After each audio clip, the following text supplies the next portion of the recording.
Yo, welcome back everybody to a brand new episode of the Shuffle Pod. We are now on episode number 25. We are 25% of the way to 100, which is kind of insane. And we got another special guest, as always, on today's episode. We got Jake Gearhart himself. Yo, what's up, Jake?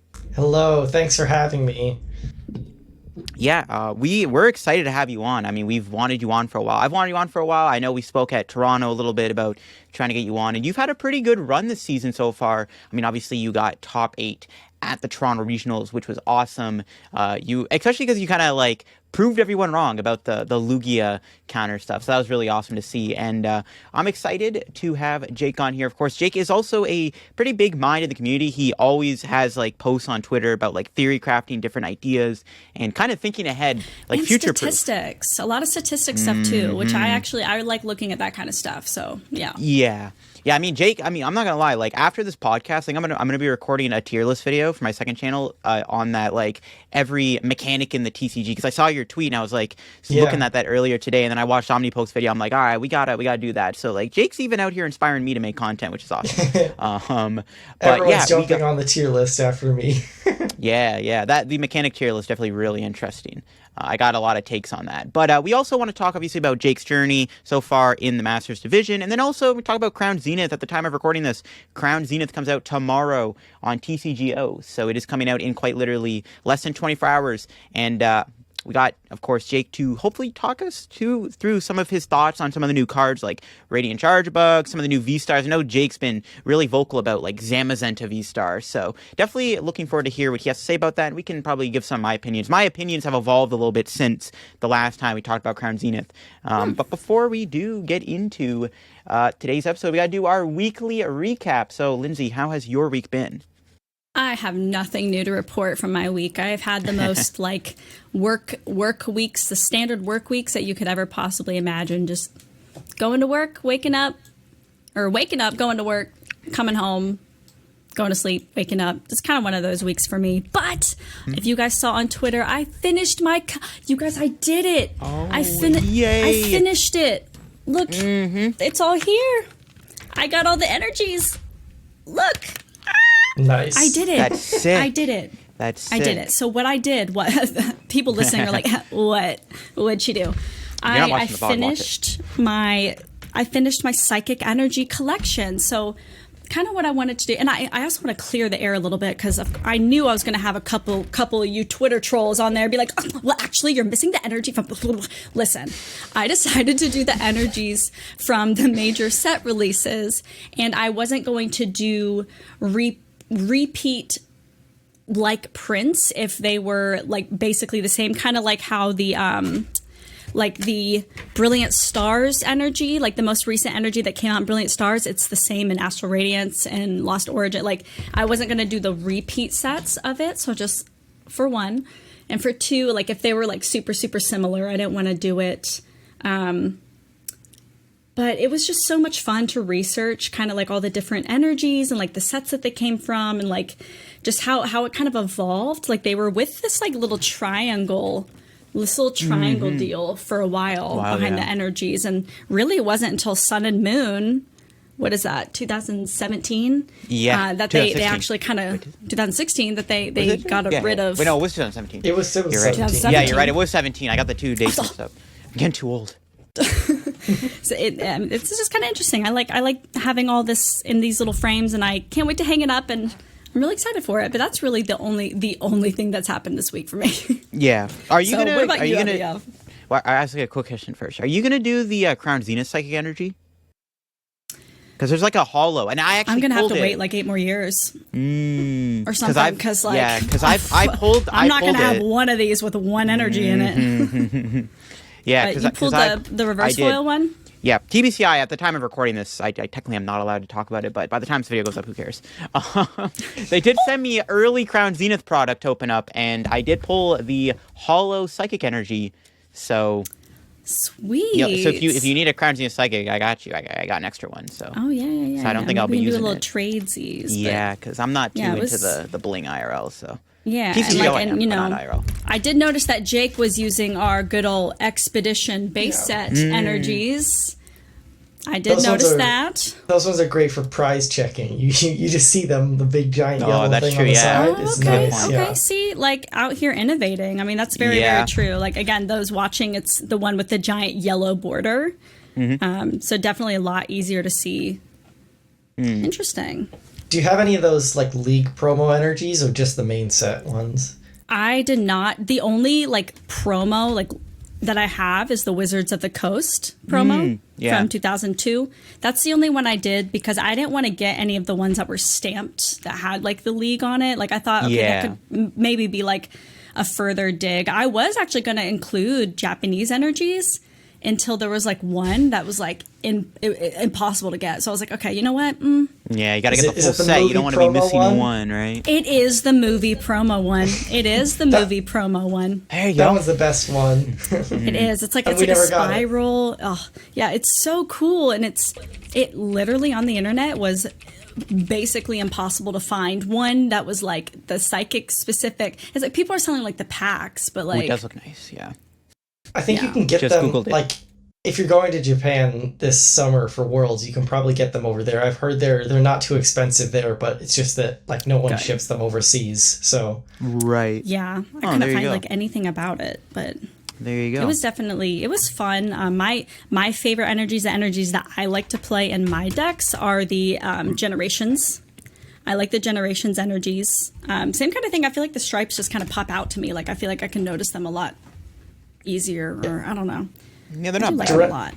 Generations are my go-to for dark and metal energies because the Expedition ones didn't have dark and metal. So, ooh, that's true. Yeah, I didn't know that because I was just looking at the psychics.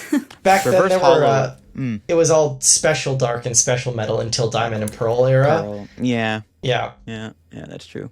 Okay. Generations Fairy Energy versus Hollow was my go-to bling energy on TCGO before we got Secret Fairy Energy and Burning Shadows. So, yeah, Generations energies are nice.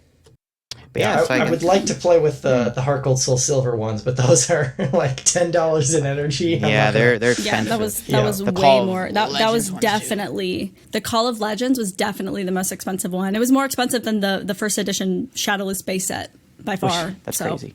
Yeah. I know, it is kind of crazy. Yeah.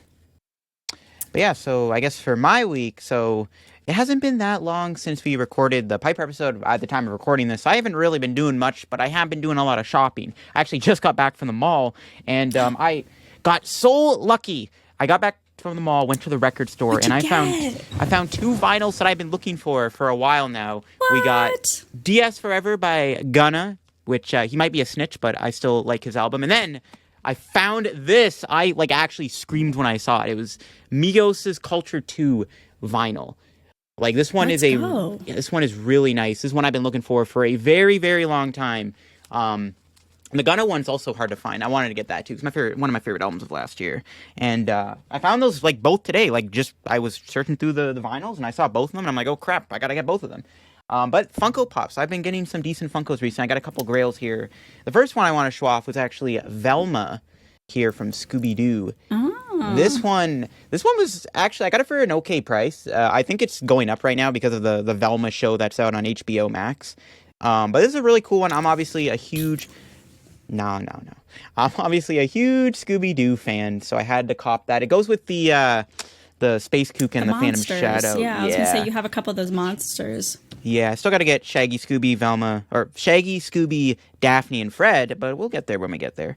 And then this one is a personal favorite of mine. I got Brian O'Connor from the Fast and Furious. If you don't know who that is, this is Paul Walker. This is the only Funko Pop they've ever made of Paul Walker. And funny story, I was actually looking for it for a couple days on eBay, and I was looking at eBay, I'm like, do I really want to buy it on eBay? And I went out yesterday with my buddy to a mall that has a Funko store, and they had this, and it was even cheaper than what I would have got on eBay. So I got really lucky there. It's one of my favorites. Paul Walker is awesome. I mean, I love the Fast Furious movies. I'm not a huge car person, but Paul Walker is just obviously he's dead, right? And it's sad. It's actually his 10-year death anniversary. And there's also a funny backstory with Paul Walker in my YouTube channel. So back in high school, I made a video reacting to like the Fast and Furious 5 ending or whatever, and I was like crying. So everybody, like I cried in the video. So everybody at my high school was like called me like the Paul Walker kid, because I made a video reacting to like Paul Walker's like the ending of Furious 7. They did not call you the Paul Walker kid. They did. Everyone like chirped me for it. Well, it was like a friendly chirp. It was like what made me famous in high school was like my YouTube channel and the fact that I made a video reacting to Paul Walker in Furious 7. Which is just hilarious. So I had to get that just for that reason alone. But it's also just a really cool Funko, and I'm glad I copped it. But yeah, that's basically how it's been for me. Couple of collection pickups. So what about you, Jake? How was your week, month, year, whatever you want to recap? How's it been? How you been? I've been doing pretty good. So I don't start my next semester at college until next week. So I've been just doing a lot of basically I've been working on Pokegear constantly, my website. Because I'm building a whole new, like rewriting everything so it works on mobile and like looks a lot different. I'm hoping to get that all done by the time like Scarlet and Violet comes out. So new generation, new look, everything. So I've been putting a lot of work into that. And also thinking about decks and which tournaments I'm going to go to next, and figuring that all out. Are you going to Orlando? Yes, I am going to Orlando. Are you going to Knoxville? No, I'm taking a sort of a break after Orlando, because I sort of planned it so that like I have this whole like stretch for the EUIC like stipend. I've been going to like every tournament for that. So like right now I'm in the top 16, so I gotta get a good performance at Orlando to lock in that stipend, because I'm not going to OCIC, so I gotta beat out the people who are going. Yeah. Hopefully I can do that, get a nice like paid trip basically to London, which would be nice. And then that like basically my next tournament after Orlando will probably be Fort Wayne, and then just because it's I live in Chicago and it's one state close, over, so it's and then going to London and starting to play with the Scarlet and Violet cards from there. So it'll give me a long time to start thinking about Scarlet and Violet while everybody else is still playing Crown Zenith format. Yeah, I guess that's true. Yeah, missing out on like Knoxville and all that, it's not a big deal because it's the same format, right? And Crown Zenith isn't really going to change too much, so it's still going to be Lugia and like Lost Box and stuff. So not really missing out on too much. Yeah. That's true. But I have to ask, Jake, on a scale of 1 to 10, 10 being like the most amount, how like annoyed are you the fact that we're gonna have to have like half yellow border, half silver border cards for a little bit? Like scale of 1 to 10, just anywhere. Probably like a 6 or a 7. It's a big annoyance. the big issue is that all like we have all these cool artworks we can play right now, and once Scarlet Violet comes out, you can't play any of the good old yellow border stuff anymore. It's got to all be silver border stuff. So but at least the cards look nicer. So I'm happy about that. They will as the price tag shows, they are currently they will be increased value from increased costs. But we'll leave my conspiracies out of this one. But we'll go through these commercials real quick, you guys. So speaking of Crown Zenith and all of its beautiful artwork, if you're looking to get a great price on any and all Pokemon TCG products, head over to Atlas Collectibles and see their huge selection of Pokemon, and they also have Magic cards. If you're into that, at checkout, make sure to use the code TSS12 because that's going to save you 12% on your order. And for PTCGO, if you want to get those codes as well, use code TSS5 in your order. Save yourself 5%. Directly support us at the Shuffle Squad. And lastly, if you want a custom playmat with whatever you want on it that is appropriate to bring to a Pokemon tournament, then you can go to your playmat and you can upload your own image. You can also buy some already pre-made Shuffle Squad ones that are pretty sweet. Use the code TSS5YP. Save yourself 5%. So I don't know about you guys, but I am like super, super in the mood to play Poke-X Word Guess That Pokemon. Yep, and I, this time, have the Pokemon of choice. I think I picked a good one. This Pokemon has been on my mind a lot recently. So, Jake, you want to play the game? Yes, I know how to play. Perfect. Alrighty then. So this Pokemon is from Generation number 3, and it has 6 letters in its name. Yeah, 6 letters. Fun little fact real quick. So the first game that I really actually played was Pokemon Ruby and Sapphire. And so the Pokemon that are Gen 2, I think are Gen 3, and Pokemon that are Gen 3, I think are Gen 2. I always mix up the silver and golds. And so it's kind of I'm probably going to guess a few Generation 2 Pokemon. So guys, just bear with me. Don't make fun of me. I think I get them backwards. Generation 3 is 6 letters. I know my generation, so if you tell them to me, we don't have to waste guesses on the Generation 2 Pokemon. All right. Okay, well, 6 letters. I'm trying to come up with them. I was thinking check Pelipper, Nosepass, Salamence, Spagon. Gosh, Nosepass all of these is the too many Pokemon. letters. 6 isn't too bad. I guess the less letters, the easier it is technically. So what? That's how many is Torchic? That's Generation 3, right? Yeah, 7 letters. that's 7. Torchic. Mudkip is 6 letters. I knew we both Mudkip. Yeah, Mudkip's 6 letters. Yeah, that's true. It is not Mudkip. LDF Saxon all is it 6 letters? Is it? No, it's not Mudkip. It's not Mudkip. I will say though, it is a blue Pokemon. That could mean anything. But the Pokemon is the color blue, I would say. Let me take another look at it. Yeah, it's blue, I would say. Definitely blue. I don't know. Blue... There's not very many blue Pokemon, but... Gen 3 is all about that water, though. But who's to say it's a water-type Pokemon? There's, Wilmer's 7... There's so, I know, so many I have to type Pokemon. out the words sometimes. Yeah. Blue. I'm trying to think of the blues. The blues. Blue. Pokemon is blue. Is it a light blue or is it a dark? Yeah, a bit more of a deeper blue, I would say. More of a deeper blue. Yeah, it's not the only color on it though. It's not got Kyogre, is it? Kyogre? Is it Kyogre? It is Kyogre. Woo-hoo! Wow, that was good. Yeah. I'm thinking I'm blue. I'm blue. Kyogre, and I only know that because I was just staring at the Crown Zenith lit and was just thinking, wow, this Kyogre V sucks. Yeah, it does suck. I was thinking Kyogre because I've been playing a lot of the Lost Box Kyogre engine decks, and that's why I had it on my mind. Yeah, not saying that's what I'm bringing to Orlando. Too big brain, but yeah, I've been really playing. Brain. Yeah, so it's too big for us. Yeah. That was a good guess. Yeah, I was thinking try all of the small Pokemon. I missed the legendaries and stuff. Yeah. See, I remember the legendaries and the starters first, and then all the other smaller Pokemon start of the set. So I'm who else is in this set? I can name you the starters and the legendaries, and then my memory kind of starts to slowly come back. Yeah. I'm playing a lot of Kyogre, so it's I have to choose that. I don't think it's been used before on the pod yet. I don't think so. No. So. PokeX Word, the best place to get your fill of Pokemon-inspired puzzles.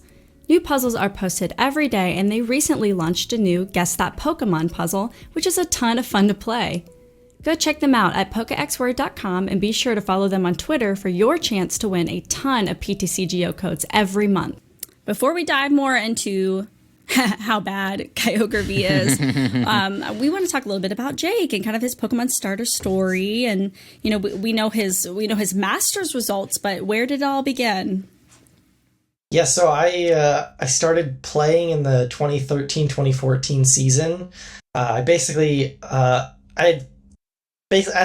the time Black and White released, there was sort of a mini version of what happened in the 90s where the Pokemon boom at schools. So once Black and White came out and sort of the games were released, people started bringing cards to school. When I was in second grade or whatever, and so then I knew of Pokemon. We tried to play. We didn't know any of the rules, so we just had whichever one had the higher numbers would win. We didn't know about the energy cards, trainer cards; those were all useless.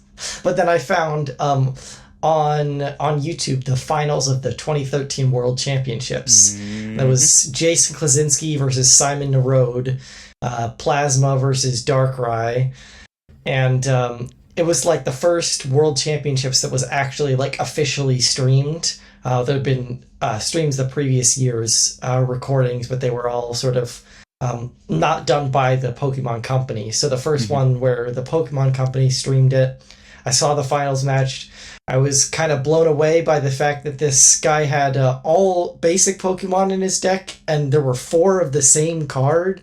Like, why would you put 4 Darkrai EX in your deck? That seems like a mistake. And then 3 Sableyes, and he's only got like 10 Pokemon, and that wins. And then, so from there I sort of started learning the rules more, and built my first deck, figured out there were local tournaments online through Pokemon.com, and then I just showed up at a tournament, and with my Chinchino Next Destiny's Zoroark black and white deck, and I got destroyed by Landorus EX, knocking out all Landorus my basics. Yeah, it's all to fighting. Yep. So that's sort of where I started. Then I started going to like the league, basically learn from people there. Emery Taylor, who got second at 2019 US NAIC, 2019, with Pikaram. He was a local to me, like, so he basically taught me what a good deck was and how to start playing. And I went to school with someone else who knew like the competitive scene and stuff, so they both like helped me with figuring out what to do, and I started competing. My first like real deck was Darkrai Garbodor with Sableye, sort of after the Pokemon catcher errata, where it used to not require a coin flip, but then they made it so it required a coin flip, and suddenly your 70 HP Trubbishes were safe on the bench and they could evolve into Garbodor, and so that became like the big deck around that time, and I started playing that. And then for my first like year and a half or 2, I didn't do too well, but still learning the rules, like learning how to play. And this was in the senior division, and I sort of picked up, like, I stuck with dark decks. I actually tried like the Sableye control deck basically at the time, and I really enjoyed that. So that like sort of got me into sort of like the control side of Pokemon, where it seems like a lot of new players struggle to break into. So you really just gotta go in head first and figure it out. It's super fun. And then I sort of, when like the Furious Fists expansion came out in like 2014, like this fall of 2014, I had picked up the new like big fighting deck based around Lucario EX, Landorus EX, all of the like strong energy Karina, which is just Irida for fighting Pokemon. And I started playing that a lot, and then I just kept getting destroyed by this water Pokemon that does only 30 damage with its attack, but it shuts off your item cards, and that was Seismitoad EX. Yeah, good old Toad. So I couldn't beat the Seismitoad EX. Didn't understand the deck, why I was losing to something doing 30 damage when my attack would do 90 damage for 1 energy. But then I finally picked up the deck, and I just continued playing Seismitoad for like basically 2 years straight until it rotated out. And then during the 2016 season, so that was like 2014-2015 season is when I picked it up. 2015-16 season, I started having my first like successes. So I won city championships. This was before like league cups and everything had started. So there were city championships, state championships, obviously like league challenges. So I won a city championships. I got second at the state championships. And funny story, I think it was either at the cities or it must have been at the states. I had a friend who brought this Seismitoad Slowking deck, Slowking from Breakpoint, where it had an ability that once during a turn you could like flip a coin if heads move an energy from your opponent's active to one of their bench Pokemon. And so it was like a Seismitoad mirror match in the finals of I can't remember which turn it was, but his Slowking, like the thing about the Seismitoad mirror match is that you've got all these like ridiculous item cards. Hypnotoxic Laser, which poisons, Crushing Hammer, discards energies, Enhanced Hammer, discards energies, VS Seeker, get supporters back from the discard pile. And then you could play energy disruption cards like Team Flare Grunt, Zerosic, Headringer, all these good cards, all these super annoying cards. But the Seismitoad Mirror, like, nobody could play those cards because you were both item locking each other. So it was really about who lost the item lock first would kind of lose the game. And every turn he got the coin flip, which if he got heads on his ability, you just move my energy to the bench and then I have to go find another energy out of my deck. And there's only 4 double colorless energies. So Slowking was the answer to the Seismitoad Mirror, basically. And so I think, he beat me in that finals. And then I ended up taking the Slowking idea to a regional championships, the Wisconsin regional championships that spring. And I ended up winning that in seniors with the Seismitoad Slowking deck. And in the process earning my invite to the World Championships that year in San Francisco. So that was sort of my, start from, journey throughout the seniors division, you could say. Yeah. Nice. Yeah. So then were you one of the, what do they call it the age up? Were you in the age up? Yeah, so that year, basically the 2016, so I went to Worlds in San Francisco as a senior, and then that was a cool Worlds because Mega Audino won, and Young Mega Break won in seniors, all the crazy decks. I didn't end up doing too well, and I sort of, at a point, I sort of had a mindset, a bad mindset going into the tournament. I guess I think a mindset that a lot of players have, even good ones, where you sort of treat the World Championships as like day one of the World Championships is just another round in your year-long tournaments. Like you play all the cities and all the League Cups and all the regionals, and those are just round 1, round 2, round 3 to get your invite. And once you get your invite, you're you're on day one of Worlds, feels like you're winning in for the and sort of if you treat it like that and you don't do well at Worlds, then you feel like you've wasted your entire year. That's a very good point. Miss out on the individual accomplishments that you get. So I sort of got pretty burned out of the game at that point because I was just competing so much, thinking about the game so much. And then I was sort of getting into high school at that point. I think I was going into high school during the 16-17 season, maybe the year after that, I can't remember. But I sort of started playing more casually from the 2017 season up until the pandemic, basically.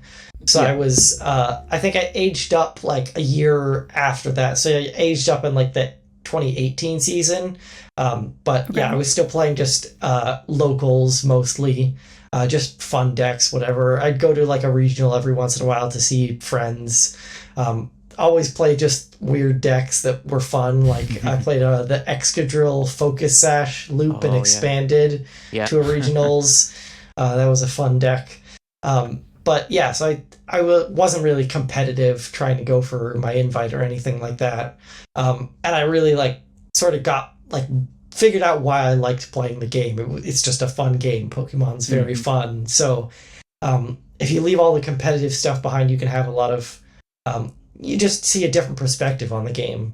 And then once the pandemic hit, I started playing online events because they were just so easy to get into. I actually had basically taken I had stopped playing almost entirely once the tag teams came out because I disliked them so much. So then once the pandemic hit, online events became super easy to play, and I could play in a Hegster on Friday night after school. No commitment or whatever. I'd be up until 1 a.m. playing the finals, but aside from that, it was super fun, and that's sort of how I got myself known online. Is basically through the online tournaments. I just was initially at the start, most of the top players weren't even playing in these events, and it was a lot of, so I was nobody really knew who I was because I was a senior from 4 years ago who had done well. So I come back, start doing well in all these online tournaments, and eventually people start taking notice. and I was always playing the Lucario Melmetalization deck. Yeah, you were.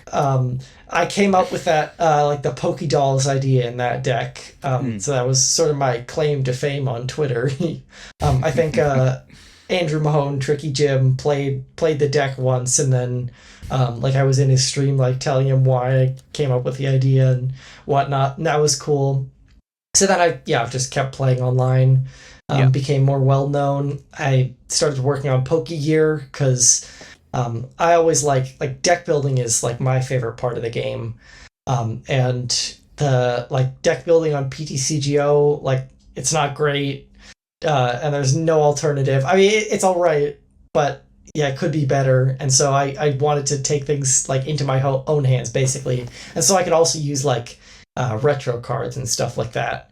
Like before Heart Gold Soul Silver, which aren't on PTCGO. Right. Because I started getting into sort of like old formats at that point online. Like Jason Klaczynski, the person I got introduced into the game basically through, he was hosting like retro tournaments online all the time. And so I started playing in those, getting more familiar with the past. Started building decks more and more on, and then just kept like basically showcased everyone that I had the website, and people started using it, and then sort of that's how I grew my like online persona, I guess you could say. And so then we ended up at like the end of 2020, where no IRL events, but I was still like, people knew of me online.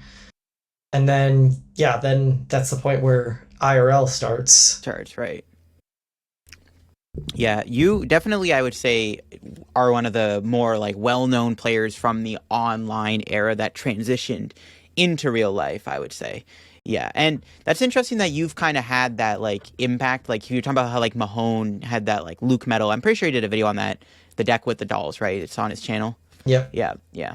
And I know you also were part of the reason why I got that Dialga Electrode video up on Expanded. I remember that when I was streaming it and you were walking me through how to play it. And that video, to this day, I still see people complaining on like Reddit and stuff about how that video like ruined Expanded. Like people are like, I hate this deck. Like I can't do anything about it. I'm like, I mean, hey, it works. Expanded Destroyer. Yeah, it's a pretty nasty deck. And I would definitely, I got to credit to you for that.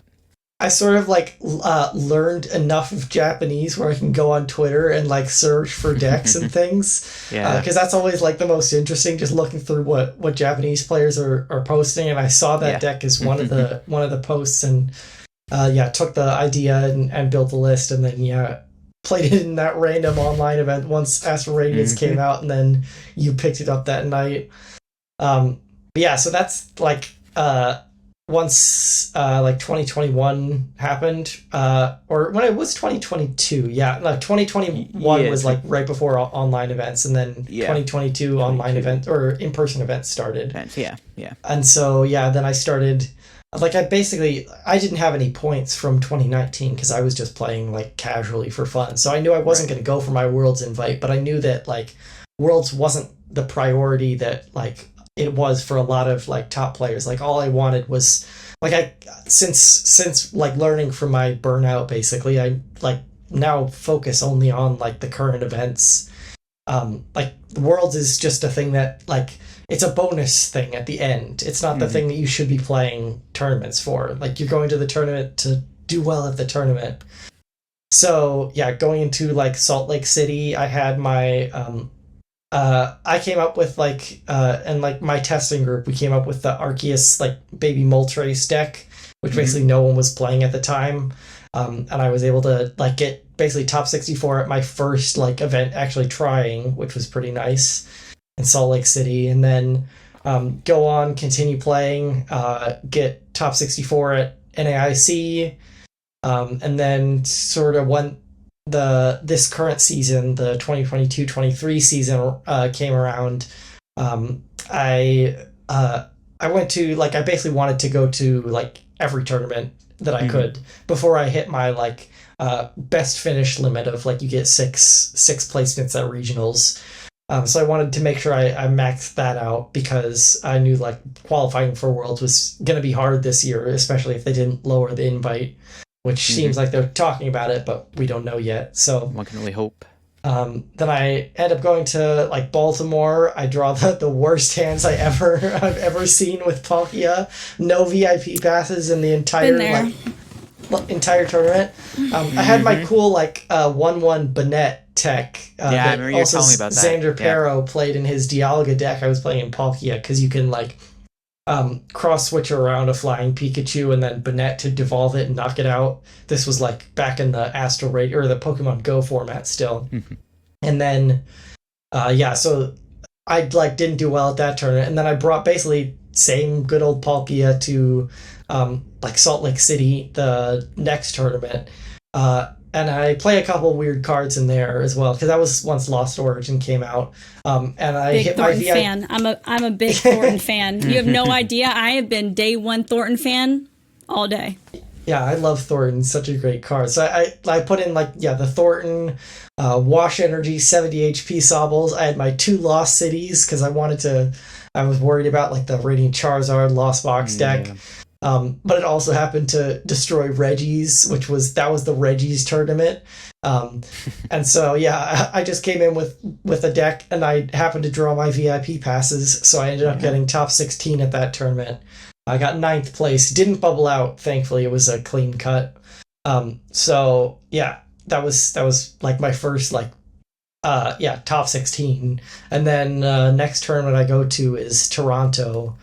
And we'll probably end up talking more about this, but this is the Lugia counter era, and I come up with my Lugia counter, Palkia Articuno, and end up getting top 8 with that deck, which was pretty amazing. And that sort of leads up to where we are now. I went to San Diego and Arlington as well, but barely missed out by by 1 win on day 1 for each of those 2 tournaments. So got points at both, but no day 2 since Toronto.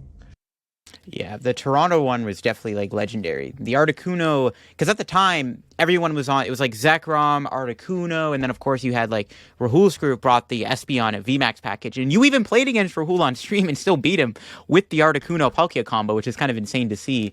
Do you kind of want to walk us through like what your thoughts were with that deck throughout like most of the day? Like how good was the Articuno? Like would you say? Yeah, so that deck was just the perfect deck for the tournament. Like, I mean, it could have had maybe a little better Lost Box matchup, but all the top players, they were coming home from LAIC. Everyone was on Lugia. People were underrating Lost Box like a lot, and so everyone was on Lugia. Lugia was unbeatable. Lugia was uncounterable. Even though these people had probably spent like 2 weeks thinking about how to counter Lugia, and I was sitting there with like at least like 2 months thinking about how to beat Lugia. You're like, I have all the answers I need. I know everything. And so I just roll up with the Palkia Articuno. I knew that like I didn't want to go with like something too like because I knew about like sort of the more risky decks, like the more Articuno focused thing, like we actually saw with the Radiant Alakazam at that tournament as well. And then stuff like the Flaffy Box and the Vulpix V-Star kind of deck that did well in Australia. So I knew about like sort of all these counter decks, but I decided to go with Palkia because I thought it gives me the best matchup against the other counter decks. So if I run into a counter deck that I would win, I dodged them all, but I played 1 Mewtwo V Union at that tournament, and I had a Drapion V-Star and the Thornton in my deck, so I can attach Star Portal onto a Sobble and then Thornton it into Drapion V-Star. Legendary. Legendary. Sick. Yeah, I'll get into that one. That was in my day 2, but so I'll start off with day 1. I had not played very many games with this deck. I was just like, I was sort of the idea machine, just coming up with a bunch of things, and the rest of my testing group were kind of testing out all the ideas, refining the lists. This was at the time where I posted that like Garbodor VMAX thing on Twitter, and everybody freaked out. It was such a bad deck, but it was so funny. I probably should have been testing at that point, but it's fine. The Twitter farm is more fun. It made the top 8 even better, to be honest. You know? It did, yeah, it did. definitely. So yeah, going and round 1, I barely know how to play the Lugia matchup, but I know how the deck is. I know the deck is great, and I think like one of my strengths is like I'm very good at fearing out a matchup. Like if I know like situations and things, I can like pretty easily figure out what I'm supposed to do in any given situation. Which I think even top players struggle with. Like one of the things against a lot of top players I ran into at Toronto was like game 1, I'd expect they don't really know how to play against my deck, but even in games 2 and 3, none of them like really spotted. Like one strategy you can take against Articuno is benching things with less than 70 HP, so that once I knock out your active, that you promote that and like use it as a sacrifice so that you're out of paralysis. And so constantly I was hitting top players just researching away their Pumpkaboos, their Dunsparces, when really they needed to put them on the bench. So I kind of like basically figured out the matchup through my first early rounds. I hit like basically just back-to-back Lugias. I think I hit like Lugia at like 70 or 80% of my rounds that tournament. Yeah. They're like, I can't retreat. Yeah, they're just not doing anything the entire game. Yeah, and none of them teched for the paralysis, except for Rahul's group. Yeah, so you still managed to beat it. I hit 1 with 1 Birdkeeper, but 1 Birdkeeper is not enough. And then I hit 1 with Birdkeeper Eldegoss, and I knew they were playing the Birdkeeper Eldegoss, so I just immediately just played a normal Palkia deck. Like I wasn't even trying to go for the Articuno Paralysis strategies, and I was able to get a win off of them going first. So I was able to bring it out to a tie.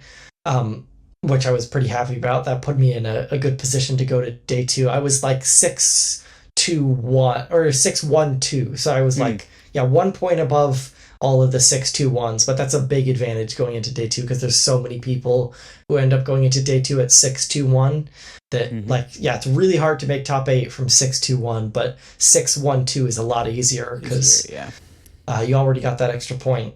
But so I just hit Lugia after Lugia. I hit a Lost Box. I had my Lost City in the deck. I hit a Lost Box Charizard. I Lost Zone the Charizard. They don't really do anything after that's gone. I hit a Regis in day 2, which was the most ridiculous matchup ever.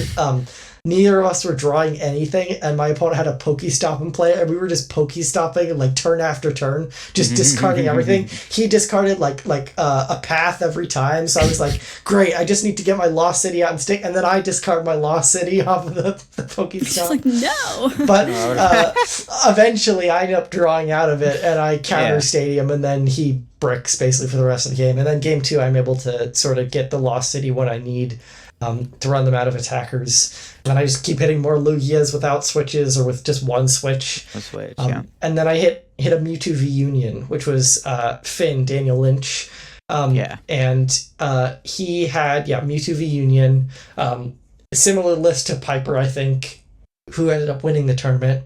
But I game 1, I start the Drapion.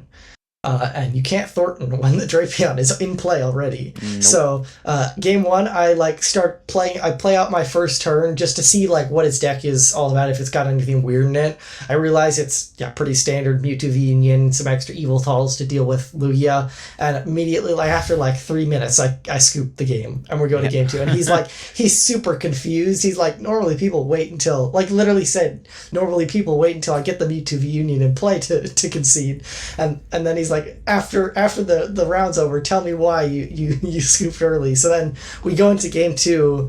I don't have to use the Drapion strategy. I end up he has a pretty a turn where he ends up basically only having one Snorlax in play or something, and I'm able to get the knockout and donk him basically.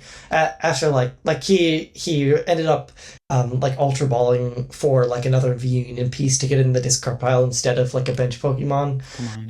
so he got sort of punished off of like missing a Pokemon off of research with that. So then I have my Drapion plan for game 3. He gets the Mewtwo V-Union up. I've saved my Star Portal. I've got like 5 or 4 energies on the Palkia. On the bench. Yeah, I got the Sobble on the bench. I just Thornton. Star Portal, Thornton, retreat, knockout. Does everyone hear this? Is everyone like gonna stop telling me that I'm crazy for thinking Thornton is amazing? I think that card is absolutely ridiculous. Thornton's even like more essential in the Articuno Palkia deck because like one strategy they can like opponents can use is trying to trap like a Palkia active because it's got retreat. But if you can Thornton that away into a Sobble, like you get a free new Inteleon, retreating, and then also if you ever need to, like if you're ever ahead enough on prize cards, you Thornton your Articuno into a Palkia and start just immediately destroying them. Yeah, it's such a good card in that deck. I actually played your list. I think I might have like tweaked it. Like I don't think I changed anything. I think I played your list exactly for a little bit on Limitless, and I really, really enjoyed it. I was a big like Palkia person throughout that whole era, and I got pooped on by a bunch of flying Pikachus at NAIC and Reggies. It's like the 2 decks I played were Reggies and flying Pikachu. But something that I learned really, really quickly with that deck too was with the energies, I found myself, in the first like few games trying to figure it out, it was really easy to leave myself without an attacker because like the way you had to think about the energies was just, I don't know if you're like, no, she has no idea what she's talking about, but it was either like, you had to be careful about when to use your Star Portal and like be careful because I think the deck had 1 Raihan, right? It had 2. My list had 2. 2 Raihan, 2 Raihan. So it was like you had the 2 Raihan to be able to get the 2 energies on, but like there'd be a time where it's like, you're going to have to Raihan to the active and attach, like if to use Articuno, but then, like if they're able to get around it, then like you can't manually attach anything, like say Star Portal's already gone. Like I noticed that I had to be very, very careful about the energies. Yeah, it's a hard deck to play, especially because like you end up wanting in the Lugia matchup, you want to sort of knock out your own Articunos at a point. Like the Jelly lets you save 1, but you usually have to knock out like a couple of them, and so you can't play Raihan if your opponent didn't take a knockout. So you have to like really manage your energies well, so that even when you're knocking out yourself, you've got backup attackers. So yeah, it was definitely a hard deck to play for sure. And figuring out which matchups and which like times you actually want to put Palkia in play, because a lot of the time you don't want it in play because it's a liability. And then you got to figure out like how to line up your Thornton play so you get it in play exactly when you need it and when you want it. And playing around Marnie and Roxanne, all the stuff. There's like just so much to think about, and the math especially. Like you gotta get your quick shootings lined up so that you're knocking out the active with the quick shooting, so they put something up that you can Articuno. Yeah. I would always just remember that 8 is 220. 8 Pokemon out is 220, so that's like a good number for me to know, like for V's and stuff. That was like how my brain thought about it. I was like, okay, 8's 220. So if you got 6, we just take some away. But that's just kind of like, I was a big, I miss playing Palkia. I played Palkia throughout all of it. Yeah, you've got to worry about the Palkia math, and then at the same time, like how the Articuno math interacts with that, and like how you get your KOs. It's a fun deck to play. Like it definitely pushed me a bit. But yes. Yeah. I do miss it. It was the only mirror that I was good at. Because I played a lot of Jolteon. I hated that mirror. I hated it. I loved the Palkia mirror. I loved it. And like, I hate to say it, but I feel like so many Palkia players don't know how to play the mirror. They didn't know how to play the mirror, and it was just like... The Palkia mirror, it was actually like a pretty thought-provoking matchup. A lot of people complain, but... I loved it. It's a good mirror, because there's like... a lot of people don't know how you're supposed to time your Roxannes and how you like where you use your cross switchers, and like there's a lot of situations where you like don't want Palkias, especially when you have Thornton involved. Thornton's such a great card for the mirror because you can put in like lone Palkia V-Star if you know they can't like Roxanne you, then they can't gust something off your bench because you don't have anything off the bench, so then you can Thornton into a Palkia. There's lots of cool plays you can do, like especially lining up quick shootings. Like one of the big plays in that mirror, like even back when Palkia first released is like, yeah, you want to try and do 260 to an opponent's Palkia to keep yourself out of Roxanne range, that you line it up so you quick shooting and then take another knockout, so you take 4 prizes in one turn, like dodge the Roxanne. Yeah. Yeah. Yeah, so Palkia Mirror is fun, but my best mirror is the Luke Metal Mirror. That mirror was the most fun mirror. I could talk about that mirror for days. It's so cool. There's like I wrote an article on 6 prizes. Like, this is before 6 prizes like finally shut down, but I had an article where it's like I divide the mirror up into like 3 phases. Like, you have the pre-GX phase where you're supposed to go aggressive, and then post-GX, but they don't have a Zacian powered up, so like you have to be not aggressive, and then you finally get to another aggressive phase. Yeah, it's very, very cool mirror. Nobody else likes it, but I do. Yeah, I was gonna say that like one of those things that I feel like people either love it or hate it. Most people being the hating part of it. But kind of talking about metal dogs, metal dogs that are coming out in a new set with a V-Star. So yeah, we have the Crown Zenith coming out this week, which is pretty insane. And I just want to say, if you haven't seen pictures of the artwork, it is stunning. It is stunning. The artwork is so good. I am going to spend way too much money to complete the entire collection of it, because they're gorgeous. Love it. However, some of the V's and V-Stars, not to like point any fingers to like Kyogre V, but some of the V's are bad. Some of the V's are bad. Just gonna throw that out there. There's I don't know, guys. I don't think it's really going to do too much. There's one trainer in particular that I think will have an impact. But like, how are you guys feeling about like the metal dogs, the Zamazenta V-Star? Yeah, I think Zam and Zacian. I mean, Zacian's like kind of mid. It might not be bad, but Zamazenta I think is actually decent. That V-Star power can be a game changer, and I think the baby Zamazenta could be a pretty decent card for Lost Box. I'm not sold on it yet, but definitely does seem good in Lost Box. What are your kind of takes on the 3 dogs? Yeah, I think like, so one thing about this set is like most of the V's are like from random starter decks or like gym promos or whatever, so they're all bad because of that. So it's like a pretty unimpactful set aside from like the 3 or 4 big cards. But I think like I'm not really sold on Zamazenta in this format. I think it could be good, but I think Zamazenta V-Star will really like, it'll shine when the EX era starts, because the V-Star power is basically like gives you an extra turn, because your opponent's going from 1-hit knockout to a 2-hit knockout, and that gives you an extra attack, another turn to work with. And Zamazenta V also has a good ability for like setup, where it lets you discard your hand, draw 5 cards, your turn ends. Yeah. So yeah, good early game, and then you evolve that up and you get an extra turn at some point in the game. So I think that'll end up being pretty good eventually.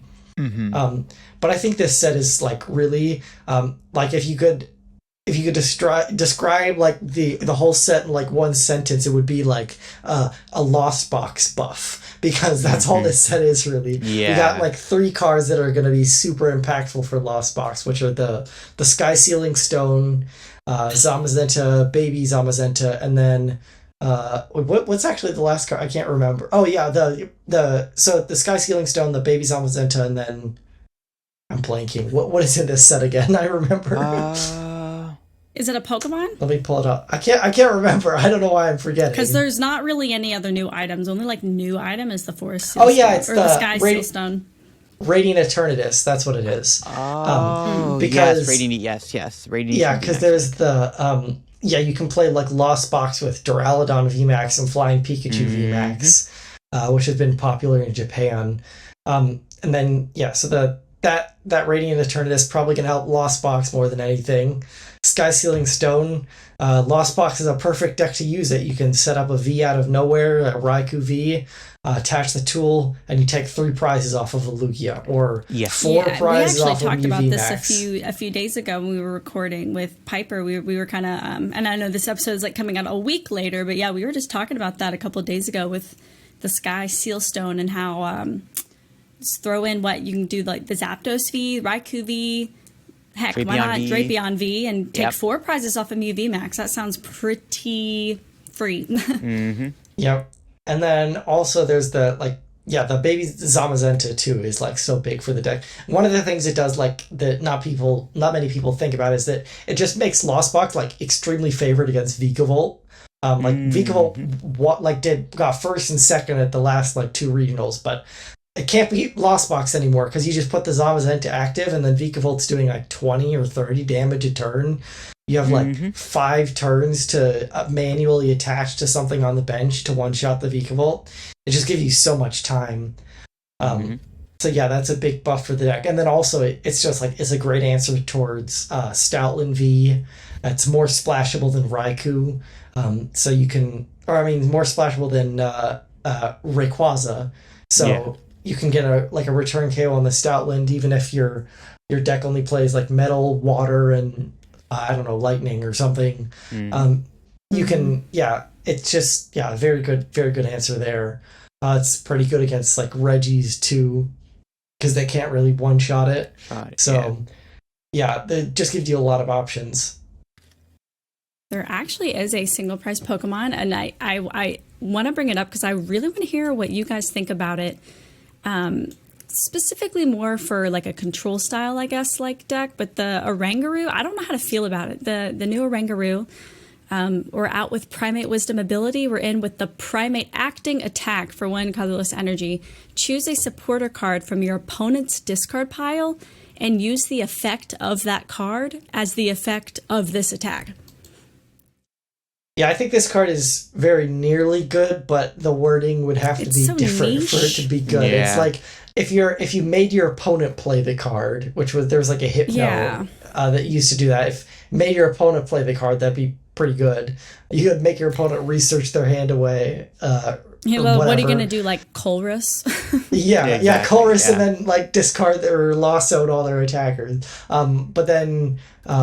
Or if it made you play a supporter from your own discard pile, that'd be also good. That'd be insane. Yeah, that'd be really good. Like, I also didn't know if it was saying, like, you are playing... Yeah, you're playing a supporter from your opponent's discard pile. Like, you're so the you one, get like the effects of it. Yeah, you get the effects of the supporter. So if your opponent has a research in their discard pile, you can choose their research, and then you would discard your hand and draw 7 cards. Right. So, like, I didn't know. I was, I guess, thinking, like, in some type of, like, control, you could...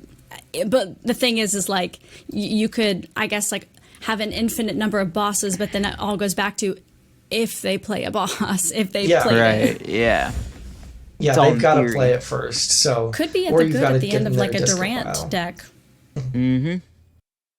Or you're milling. I think it's I think these at that point, if you're at the end of Durant, you kind of just want to discard the deck instead of you kind of just like want to win, not play with the food. Yeah, so maybe if we get something that like maybe in the EX era it'll be good, like setup attack. You get an extra supporter. Like once the game slows down, because rotation's gonna slow down the game by a couple turns. So yeah, once the game's slower, maybe these setup Pokemon like Basculin, the Call for Family one, or Oranguru, or the new Indeedee that like lets you evolve your bench. Yeah, these types of attacks might get stronger, and yeah, there's potential for that. Yeah, hopefully the format can slow down. I'm not sold yet on rotation because like it's still kind of like Arceus Lugia goes first. I get the turn 2 V-Star power and you're going second still. But once we get to like Scarlet and Violet on, maybe cards like that will become a lot better, I feel like. I think the thing with like Arceus, like a lot of the like Arceus is probably going to be like Arceus and Zoroark V-Stars are the only V-Stars that actually survive rotation. And they printed a hard counter Zoroark V-Star card. That was hilarious. That heal 30 from all Pokemon. So if Zoroark ever becomes a problem, you just drop that, they lose the game instantly. They do 0 damage. It's so funny. But yeah, so I think like Arceus will probably survive, but Arceus also like there's like the Gardevoir Gardevoir EX decks got one-shot options against Arceus. and like the other decks that are around are like Flaffy Box, those types of things. They'll probably be able to like so the problem with Arceus is it's always got if it wants to like Sharon's Care loop, you've got to have a V on the bench, V on the board, which can be exploited. Like Miraidon, you can boss up Arceus V, you do 220, they only do 200 because Belt doesn't work. So yeah, it's so I think the EX decks have ways to get around that, but. Yeah, then like Mew is the only deck that like just doesn't change at all. But we have a card that literally says just you're fast against Mew. You draw 3 prize cards on turn 2. Turn 2, Drapion. So, so yeah, like Mew will be the fast deck. Everything else will be slow, but everyone will play the you're fast against Mew card. So yeah, we'll slow down. I that's what I predict. We'll see in like a couple weeks once. Tournaments start happening in Japan, how things shape up. But I'm super excited for Scarlet and Violet. I'm already thinking about decks and lists and stuff. Different ways to play. I got a question. Do you think the new Bayonet EX is good at all, or do you think it's bad? I think it's that's a big one. Pretty not great. Unfortunately, I think in like decks that play Psychic Energies, like it might be good as a 1/1. Yeah. Like against like Lost Box or something, because Lost Box is going to be a bit slower without Scoop Up Net, but it'll still stay around because like the effect of Sableye against evolving 2 prizers is so good. So it's really so yeah, being and able no to like, Scoop Up Net for single prizers as well. Yeah, no way to heal them except for that 30 heal everything card. That'll be your Lost Box counter too. But yeah, so you can put like the Clef Key active turn 1 that shuts off their abilities and then transition into a Benetti X, and you can sort of like set up all your stage 2s behind, so you get all your basics out of play, get them all evolved up so they have more HP, and then you just transition into attacking. So I think like Bennett will have trouble like being a closer, but it's pretty good at the start of a game. So if your deck needs to set up behind the Bennett, definitely be that's a good strategy. Yeah, that's a good point. Yeah, it's definitely a lot of interesting thoughts to have about EXs and how they can interact with the format. Obviously, that new Clef Key is just kind of a ridiculously insane card. It's probably the best card in the set, to be honest. Like, that card is just bananas. Like, it shuts off Comfy, Genesect, it shuts off... I don't know, it shuts off a lot. I'm drawing a blank right now on, like, basics. But it just shuts off, like, some insane things. And it's, like, going to be a good way to slow the game down, where you can just have it in the active while you kind of slowly build up your board, which is something I think we probably did need. I don't know if like the Curlia engine would be that good if we didn't have a card that let you bot like a turn or 2 of your opponent not be able to do much, where you can kind of slowly build up in the background. We kind of needed a card like that to exist, because like even then, like if you're playing against like an Arceus player, they can still go like turn 2 Starbirth, grab a boss and boss whatever they want up that maybe is the biggest threat and get the first hit on you, and then build up like a big VMAX out of nowhere. So it's like definitely needed a card like that to slow the game down, to try to make it better for slower decks like stage 2s, which are going to be pretty okay again to like be good. So yeah, I have my bets on like the just Flaffy Box as an archetype with all those new lightning tools. It's just going to be like definitely a tier 1 deck, I think. And then Gardevoir EX, it'll take like a little testing to figure out if it's good or not, but there's just so much good with that deck. Yeah, there's like you got Mewtwo, the Union, you have Gardevoir by itself. Like, there's just so many. I think, even the, like, what you can do, well, so first of all, it's got the, like, Mirage Step Curlia. You just get a bunch of Curlias out, get your Raltzes. You've got your trade on the refinement on the Curlia. And then the cool thing about the Gardevoir is that, like, you can use Gardevoir EX to power up the Shining Arcana Gardevoir, which does 60 plus 30 times the number of Psychic Energies you have on it. So normally it has 140 HP, so that means you can charge it up 6 times with your ability, and then it'll have 20 HP left. But if you play Champions Festival, which acts as your path counter and lets you heal 10 damage, so you counter path, you can use your Gardevoir EX ability again. You heal 10 damage, that lets you get a 7th energy on there for 270, manual attachment for 300, and then you either hit your Shining Arcana, you play a Raihan, or you play the new like Defiant Band if you're behind on prizes, because Gardevoir's going to fall behind like 2 or 3 prizes. And then you're hitting for 330 damage with your 1 prizer, and that's a pretty strong effect. And then it is. if that doesn't work, you can always use your Gardevoir EX and Cheryl over and over again. So I think Gardevoir is going to be like one of the best like comeback decks like that we've seen. Like a deck that intentionally like its strategy is fall behind like 3 prize cards and then take like 6 in the next like 3 turns. Just like churning out attacks. Yeah, that's true. Yeah, and I think you're right too about the Flaffy Box. I think Flaffy Box would be on another level if Vikavolt was around when that archetype became a thing.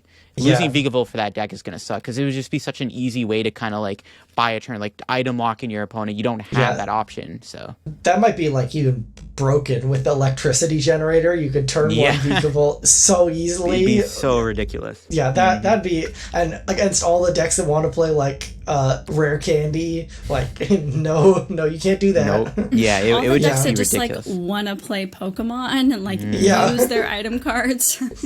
Yeah, it would be pretty insane. But I'm excited, like you said, for the next set to come out and introduce all these new EXs. And it's a shame that it doesn't be so far away. Like, we're still like 2 or 3 months out. It's ridiculous. More regionals. 2 months and 2 weeks. Yeah. I'm counting down who's the days. counting? I am. Exactly. Yeah. But I am very excited for Scarlet Violet and definitely excited to see what people come up with. And even, again, looking forward to see what Japan's going to do with Scarlet Violet to kind of give us a glimpse into what the future for our format might look like. So definitely excited about all that. But I think this is probably a good spot to maybe end off today's episode here. We had some pretty good conversations about strategy. This is probably the most like strategy focused episode. Yeah, this is like the most like in depth. In terms of the actual Pokemon game. yeah, very, very in-depth, very strategic talks, which hopefully some of y'all listening get a lot of good knowledge out of. Before we head off, Jake, the floor is yours to give any shout-outs to anything in your socials or anything like that. Yeah, I mean, you can follow me on Twitter at Jake K. Gearhart. And then, the Jake Gearhart's Taken account that's never tweeted before. I'm always angry about that. But then you can also check out pokegear.app, the website, build decks and stuff. Right now, it doesn't work on mobile, but soon it will, and it'll look a lot better. But soon. Yeah. So, yeah, you can check that out. And if you ever see me at a tournament, don't hesitate to say hi. I always love when people walk up. I'm sure you're the same way, both of you. It's just really great meeting people who've like found you through whatever online tournaments, Twitter, anything. Yeah. So yeah, if you see me anywhere, don't hesitate to say hi. Yeah, and something I do want to point out real quick before we end it. So you're a composition major, right?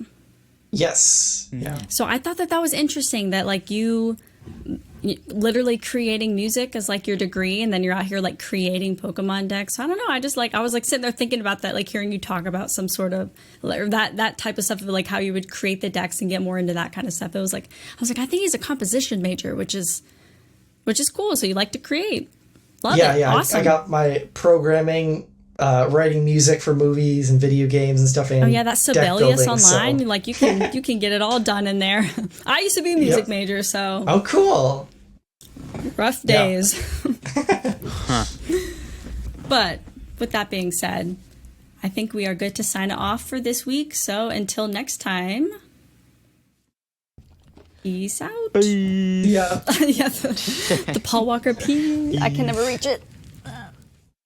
The Shuffle Squad is proudly sponsored by Atlas Collectibles, the best place to buy any trading card game product online. Visit atlastcg.com and at the checkout screen, make sure to use code TSS12 to save an unbeatable 12% off your entire order. Atlas Collectibles will ship your product anywhere in the world, so make sure you're taking advantage of the 12% savings with TSS12. And if Pokemon is not your thing, don't worry. Go to atlastcg.com and see all the other amazing trading card game products they have there to offer.